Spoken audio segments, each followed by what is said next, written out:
Subscribe now. Click the bell icon to like, comment, and share.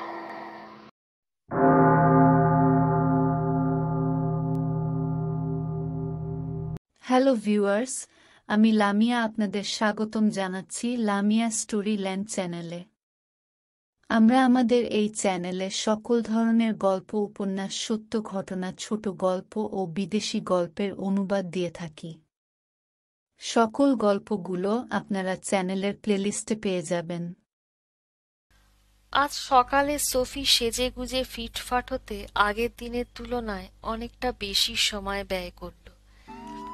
Joseph একবার ওকে বলেছিল সে সোফির ওই হালকা সোনালি চুল খুব পছন্দ করে। তাই সোফি আজ তার পরিচারিকাকে বিশেষভাবে নির্দেশ দিল শহরের জনৈক অভিজাত মহিলার কেশসজ্জার অনুকরণে তার কেশসজ্জা করে দিতে, আর তার খোঁপায় কৃত্রিম পাহাড়ি ফুল লাগিয়ে দিতে। এত সকালে এত জাঁকজমক কেশবিন্যাস একটু বেশি বেশি হয়ে যাচ্ছে। এইরকম কেশবিন্যাস সাধারণত সন্ধ্যাবেলার পার্টির জন্য ঠিক ছিল, কিন্তু অন্য কারোর দৃষ্টি আকর্ষণের কেন্দ্রবিন্দু হতে চায় না সোফি। সে শুধু একজনেরই মনোযোগ আকর্ষণ করতে চায়, তার স্বামী জোসেফের। সিঁড়ি বেয়ে তাড়াতাড়ি নেমে এলো সোফি নিচের তলায়। দেখলো সকালে প্রাতরাশের টেবিলে খাবার দেওয়া হয়েছে। সোফির বাবা মিস্টার হেমলক সাত সকালেই বেরিয়ে গিয়েছেন। আজ তার এক উকিলের সঙ্গে অ্যাপয়েন্টমেন্ট আছে। সোফির ভয় ছিল জোসেফও হয়তো বেরিয়ে গিয়েছে, কিন্তু প্রাতরাশ টেবিলে জোসেফকে দেখে সে অনেকটাই স্বস্তি বোধ করল। দেখলো জোসেফ ব্রেকফাস্ট টি খেতে খেতে সকালে নিউজ পেপার পড়ছে। Good morning. জোসেফের উল্টো দিকে চেয়ারে বসতে বসতে স্বামীকে উদ্দেশ্য করে বলল সোফি। সামনে পরিবেশন করা ঠান্ডা মাংস আর টোস্টের প্লেটটা টেনে নিল সে নিজের দিকে। সোফি জিজ্ঞেস করল, ঘুম ভালো হয়েছে? উত্তরে জোসেফ মুখ তুলে চাইল ওর দিকে। সোফির হৃদয় আনন্দে উত্তেল হয়ে উঠল যখন দেখল জোসেফের নজর ওর যত্ন করে বাঁধা চুলের ওপর গিয়ে পড়েছে। সোফির মনে আশা জোসেফ এবার হয়তো তার চুলের সৌন্দর্যে মুগ্ধ হয়ে তার কি কি প্রশংসা করবে, কিন্তু তার আশা নিরাশায় পরিণত হল যখন দেখল জোসেফ আবার নিউজ পেপারে মন দিল, যেন সোফিকে বিশেষ গুরুত্ব দিতে নারাজ। নিউজ পেপারের দিকে চোখ ফেরাতে ফেরাতে জোসেফ শুধু ছোট্ট করে বলল, সোফি নিবে গিয়ে কোনো রকমে মিনমিনে গলায় বলল, ভালো লাগলো শুনে। এবার জোসেফের উল্টো দিকে বসে সে মনোযোগ দিয়ে এবার স্বামীকে নিরীক্ষণ করতে লাগলো। আসলে স্বামীর সমস্যাটা কোথায় বুঝতে চেষ্টা করলো সোফি। জোসেফের মাথার গভীর কালো চুল আর চোখ দুটো তার দেহের মুখের বিবর্ণ চামড়ার তুলনায় একটা অদ্ভুত বৈপরীত্য সৃষ্টি করেছে। জোসেফ কি কোনো কারণে মনক্ষুণ্ণ, বা কোনো কারণে অসন্তুষ্ট হয়ে আছে, বিক্ষিপ্ত হয়ে আছে ওর মনটা কোনো কিছুতে?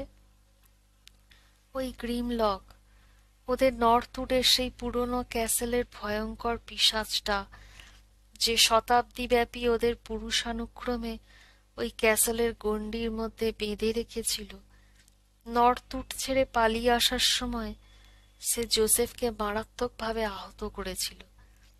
জোসেফের শরীরে ওর নখের আঘাতে ভয়াবহ সব ক্ষত সৃষ্টি হয়েছিল। এখন চিকিৎসা করিয়ে সেই সব ভয়াবহ ক্ষত অনেকটাই শুকিয়ে এসেছে, তবে এখনো পুরোপুরি মিলিয়ে যায়নি। ওষুধ চলছে এখনো। ফিলিপ আঙ্কেল জোসেফের চিকিৎসা করছেন। ফিলিপ আঙ্কেলের মতো নির্ভরযোগ্য আর কে হতে পারে? তাই আর কারোর হাতে জোসেফের চিকিৎসার ভার তুলে দিতে সোফি ঠিক ভরসা পায়নি। কোনো ইন্টারেস্টিং খবর আছে? বলতে বলতে কাঁটা চামচ দিয়ে টোস্টের একটা খণ্ড কেটে ফেললো সোফি। আসলে ওর স্বামীর সাথে এই অস্বস্তিকর নীরবতা ভাঙতে চাইছে। খবরের কাগজ থেকে ফের মুখ তুলল জোসেফ, তাও এক মুহূর্তের জন্য। ফের খবরের পাতায় ফিরে যেতে যেতে নির্লিপ্ত গলায় বলল, না, আজ আর কিছু নেই তেমন।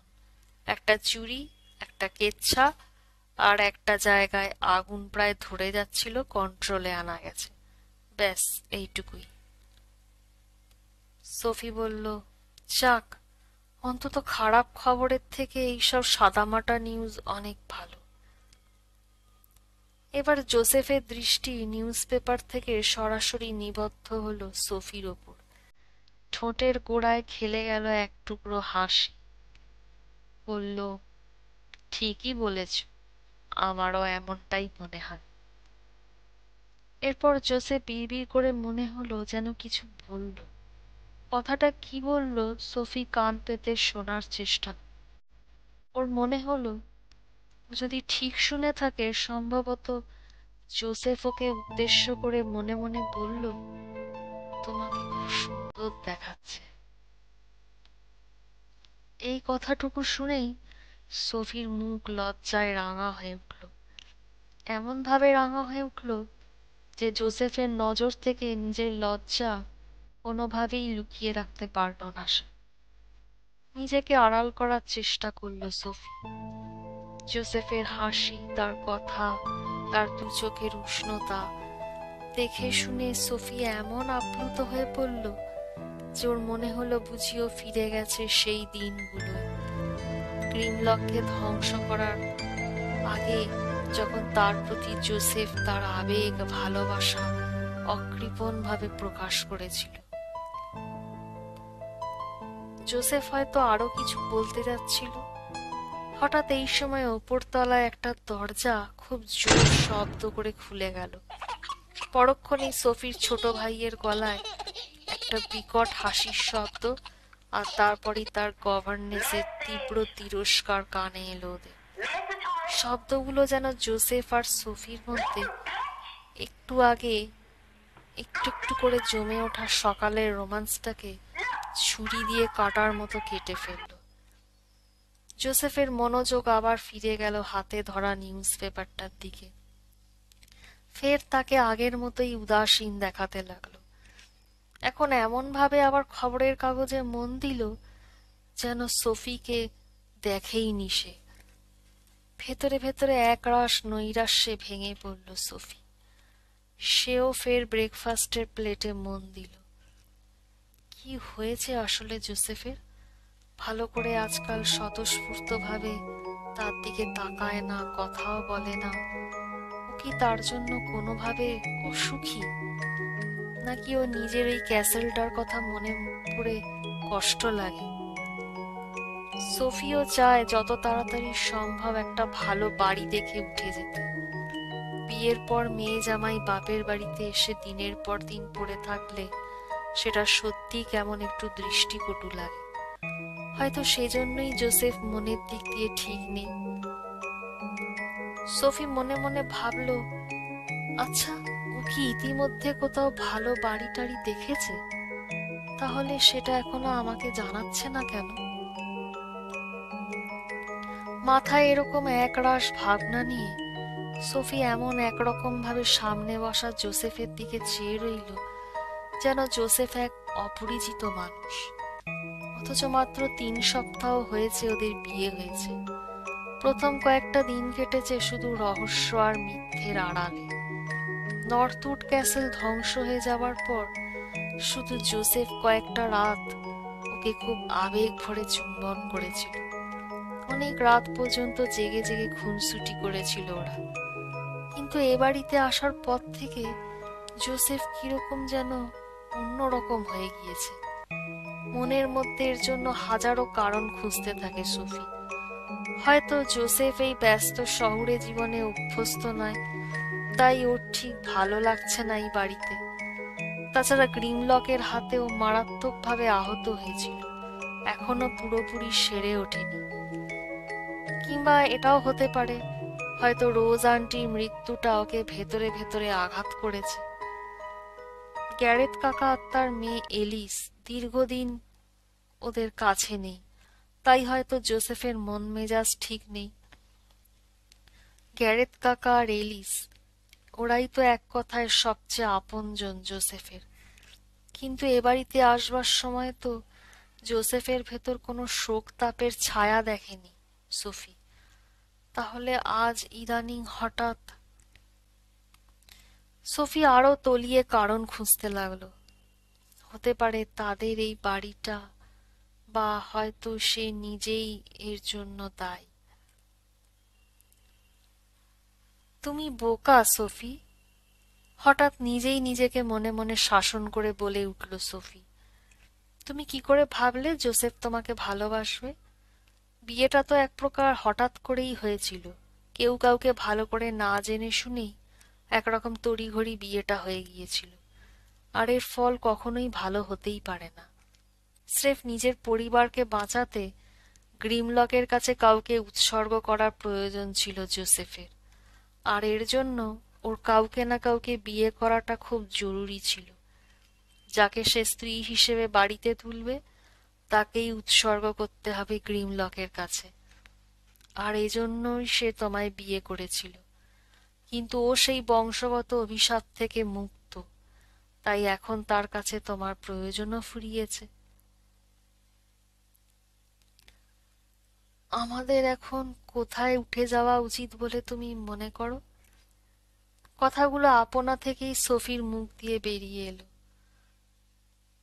কোনো বাড়ি টাড়ি খুঁজে পেলে? সোফির কথায় জোসেফ খবরের কাগজ থেকে মুখ তুলে ওর দিকে চাইল। শান্ত গলায় বলল, ক্ষতি কি আপাতত এখানেই থাকতে?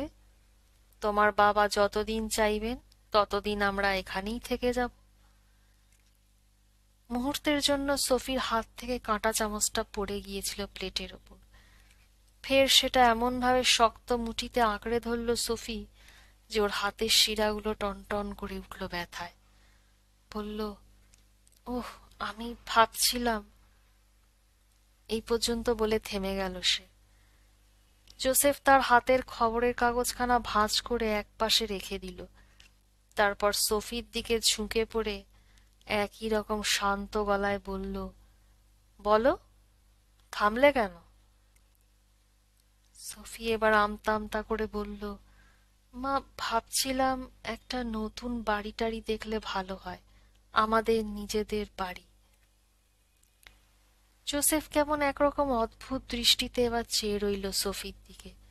সে রেগে গেছে না বিস্মিত হয়েছে না দুঃখ পেয়েছে, মুখ দেখে বোঝার উপায় নেই।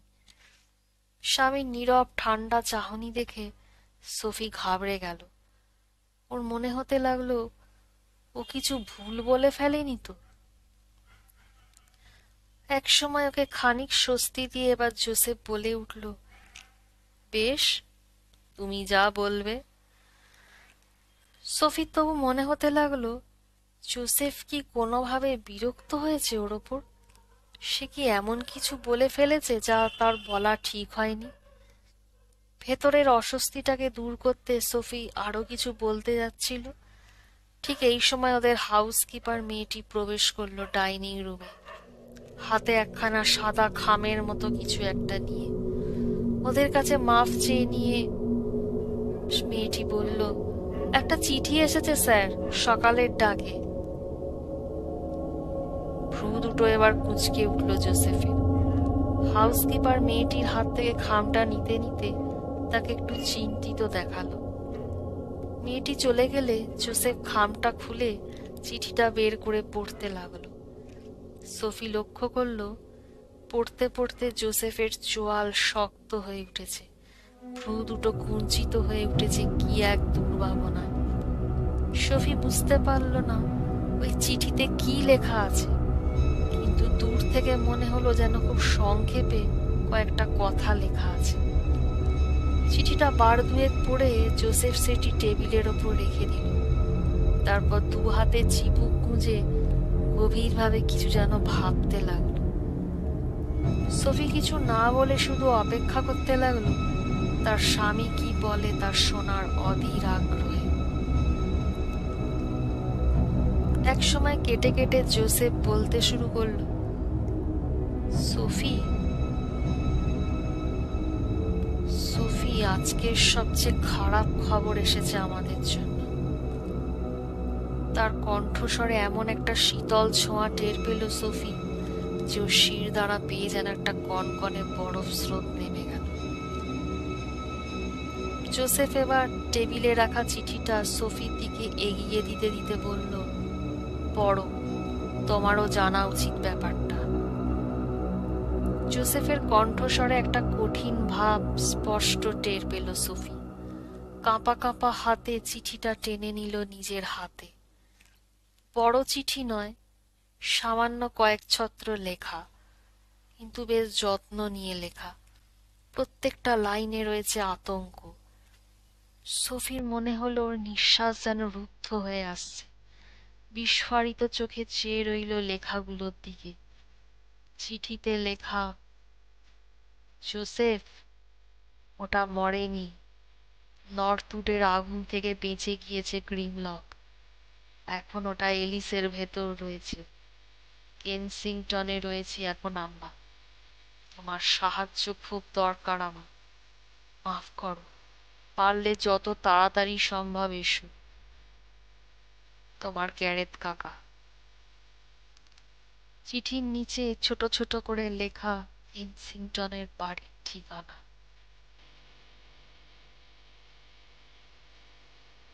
শ্রোতা বন্ধুরা, এই পর্বটি আজকেই শেষ। আবার শিগগিরই আসবো নতুন পর্ব নিয়ে। আপনাদের আমাদের চ্যানেল ভালো লাগলে দয়া করে আমাদের চ্যানেলটিকে সাবস্ক্রাইব করবেন, লাইক করবেন, কমেন্ট দিয়ে নিজেদের মতামত জানাবেন। ধন্যবাদ।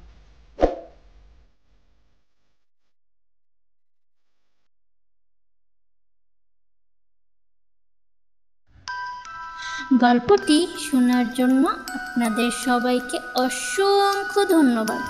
পরবর্তী পর্ব পেতে অবশ্যই আমাদের চ্যানেলটি সাবস্ক্রাইব করুন এবং বেল আইকনটি ক্লিক করুন। গল্পটি ভালো লাগলে অবশ্যই ভিডিওটিতে লাইক ও কমেন্ট করে জানাবেন। শুভরাত্রি।